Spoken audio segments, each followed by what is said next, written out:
kind of in the sentence there, isn't it? But it was asked, because not everybody knows, but these are some sentences from the Bible. It says, this is when the angels came to the shepherds. It says, but the angel says to them, do not be afraid, I bring good news that will cause great joy to all people. Today in the town of Bethlehem, the town of David, the Saviour has been born to you. He is the Messiah, the Lord. And this will be the sign. You will find a baby wrapped in clothes. That wasn't really the sign, because all babies were wrapped in clothes. But it will be in a manger, a feeding trough. And then it says this, suddenly a great company of heavenly hosts appeared with the angel, praising God and saying, glory to God in the highest heaven, and on earth peace to those whom his favour rests.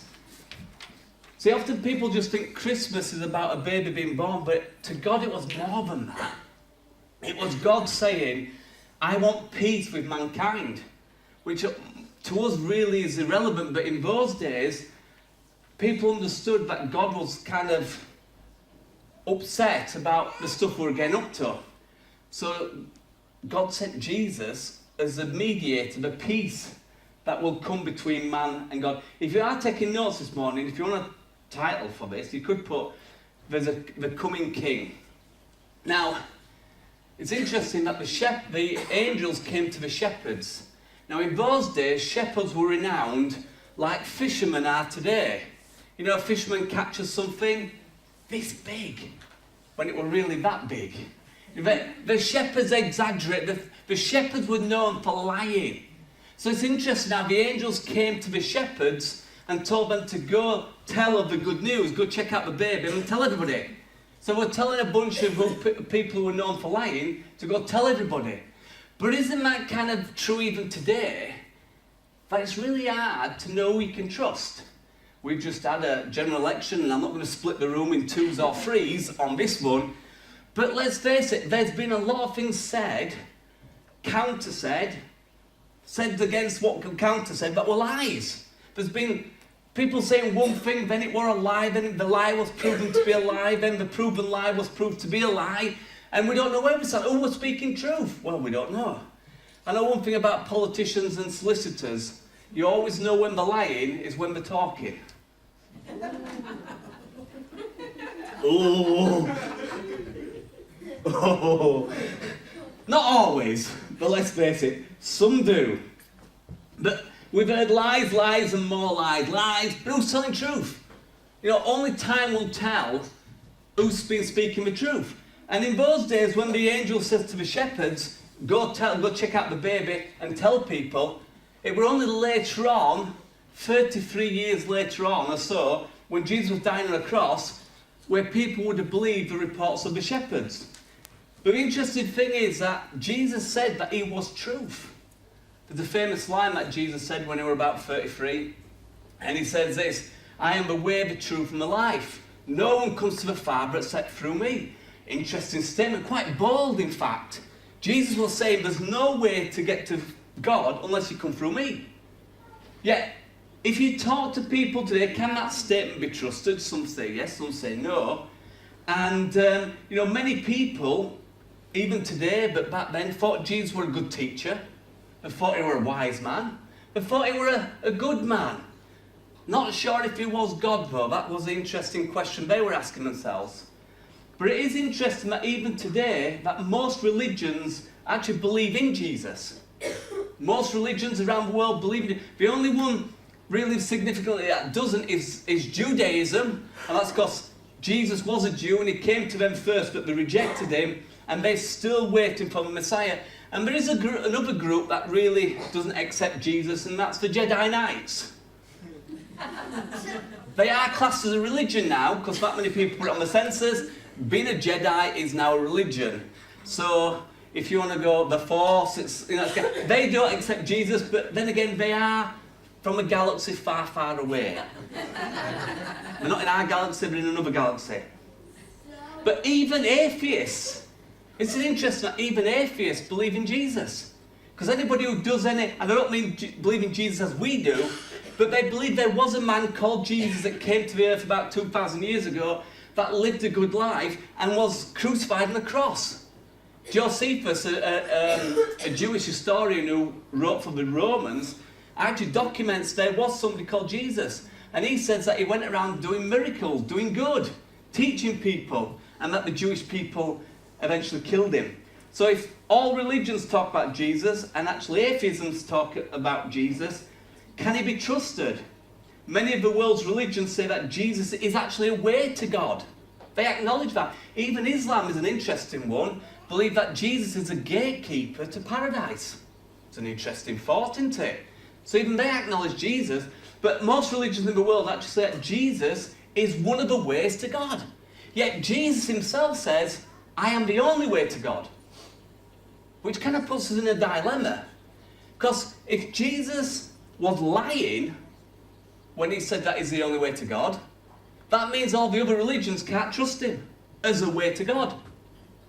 Are you following the logic here? If Jesus is a liar, then all the others have made a mistake.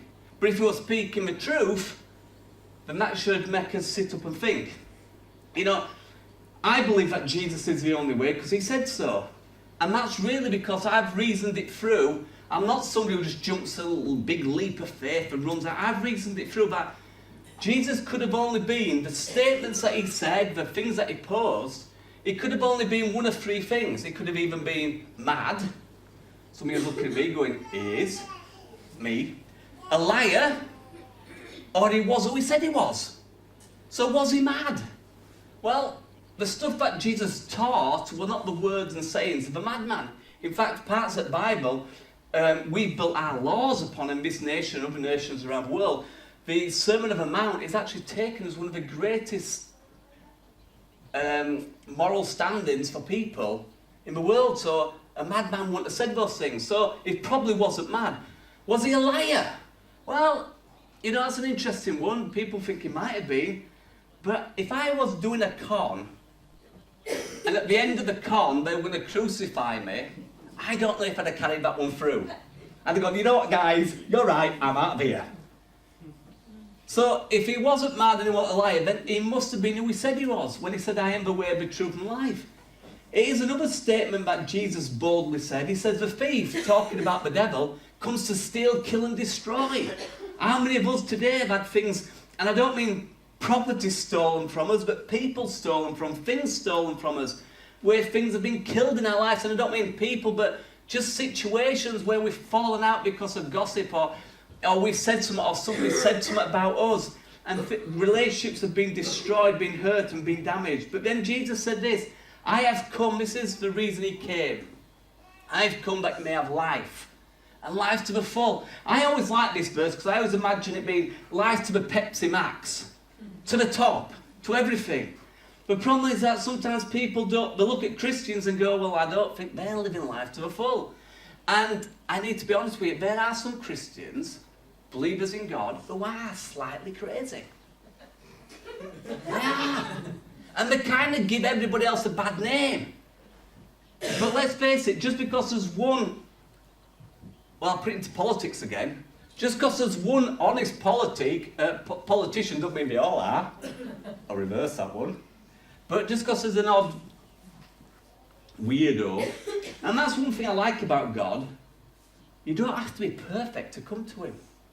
You can be quirky, odd, different. In fact, God made us all different. He made us with diversity.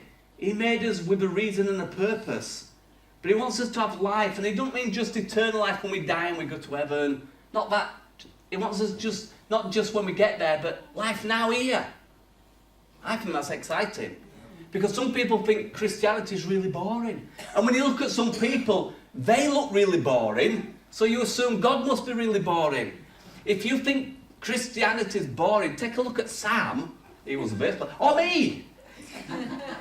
Or some other people. Some people are very staid, very say character. Some people are very serious. Some people are not. Some people just have a laugh. But when it comes to Jesus, we've got to take him seriously. Jesus was actually a gift from God to all people. He says, I'm giving you this, but also God gave us all a free will, a free choice. That's one of the best gifts God ever gave us after life, was the right to choose. To choose or not to choose. It's a big question. The thing is that we're living in a world where people choose to hurt other people. We're living in a time when, someone says to me, I can't believe this, they Facebooked me and asked me who I voted for, and I went, I'm not telling you. They said, well, if you didn't vote for a particular party, I'm defriending you. And I thought, my friendship with you must be worth more than who we voted for. And it's kind of polarised people, and there's been lots of lies going around. But the truth is that people use their right to choose to hurt people. There are people you must know that are not nice people. Some are. And at Christmas we all get together and we all pretend it's all right. And we don't let them go to the bathroom on their own in case of raiders' bedrooms and so on. But we pretend everything's all right. But after New Year we're just glad they're gone. But sometimes people hurt people. There's two lies that many people, and even people here, might have picked up and learnt and believed over the years. And these are from a song. It says, lie number 1, you're supposed to have it all together. And when they ask, how are you doing? Just smile and say, never better. That's a lie that many of us live by. How are you doing? I'm all right, thanks. And yet inside we feel hollowed out, empty, damaged, hurt. Another lie that people believe is lie number 2. Everybody's life is perfect except yours. Have you ever gone on Facebook and wondered why everybody else is getting on with life? Why is it everybody's got the latest phone but I don't? Why is it everyone's going on holiday and I'm not? Why is it everyone's got the happy family pictures and mine never smile? Mine are okay, but why is that? Because we look at other people and we believe in a lie that everybody else's life is better, it's perfect except yours. And then it continues, so keep the mess and your wounds and your secrets safe behind closed doors. We believe a lie that everything should be all together, and we believe a lie that everybody else is better than us. When in reality, most people are damaged, hurt. Most people are broken, some are lonely, some people feel unloved, some people are ashamed, some people, dare I say, wish they'd never been born. And they assume that when you become a Christian, everything gets better. But actually it don't. Being a Christian is really hard. Because Jesus tells us we've got to forgive people. And we don't always want to forgive people, we want to poke them in the eye. But Jesus said you've got to forgive them. And it's for your benefit, not theirs. Jesus came to offer us life. And he came to offer us hope. And being a Christian is not easy. But it is a life with purpose and meaning. There's another verse in the Bible, another sentence. It says that every one of us have messed up. And all of us have fallen short of God's standard. And the thing is, people say to me, Johnny, I can't come to God, I can't become a Christian because I'm not good enough. And I said to him, great, I'm not good enough and I'm a Christian. None of us were good enough, but I know this, that if God can take me, and I don't want to get into my story, that's for another time, take me and make something out of my life, damaged and broken and just trying to get on with life, and make something of it, he can do it for anybody else. And he can do it for you. The verses that I read right at the beginning, it said that the angel says to them, do not be afraid, I bring good news. And to us, good news is just anything nowadays, isn't it? You've won a coupon for £5 off Marks and Spencer stuff, and that's good news. If you shop there. Next sale is on some good news. But in those days, nobody had good news. Nobody had the good news. People were just damaged, broken, hurting, and there was no good news. But the word good news, the words translated from Greek into good news, actually, they can be translated too good news to be true. It's too good to be true, is this news. The good news is that Jesus came down to make peace from God to us because we'd messed up. And he knew that we needed him. He knew that we were broken, lonely, upset, whatever terminology you want to put in there. And he knew that we needed him more than he needs us. Heaven's not a place where he's going, you know what, I've got plenty of room, come on in. It's not like that. We need it, not him. Jesus is, I've just put a line on end there. And at the end of it all, I checked out whether Jesus was real or not. I checked out in the politics what their manifesto said, because that's wise. Some people voted the way they voted because they've always voted. That's up to them. But I checked it out. I read the manifestos, at least the highlights and best points, of all parties, and made a decision on the knowledge of what they'd said. Whether it was true or not is different. But Jesus is somebody that's worth checking out. Just to say, nah. I once said no. I don't want to know. My dad says to me, don't even bother with Christianity. Don't bother with anything. But I checked it out. I became a Christian. My dad actually became a Christian. I've got 2 brothers that's become a Christian. I've got one brother who's checked it out who's not become a Christian. That's his choice. And my sister is checking it out. Yeah, we're a big family. But the truth is, you need to check it out for yourself. Don't take my word for it, because I could be lying through my teeth. I could be just one of them preachers who's like a politician. Check it out for yourself. But one thing I do know, if you're a person who's hurting, feeling unloved, broken, messed up, lonely, damaged, maybe ashamed, or anything else, depressed, you feel like you're worthless, you're no good, whatever turn around, Jesus will take that damage, that person who feels no good, and make something amazing of them, and build them up, strengthen them, giving them a purpose. And life is not easy. There will always be trouble.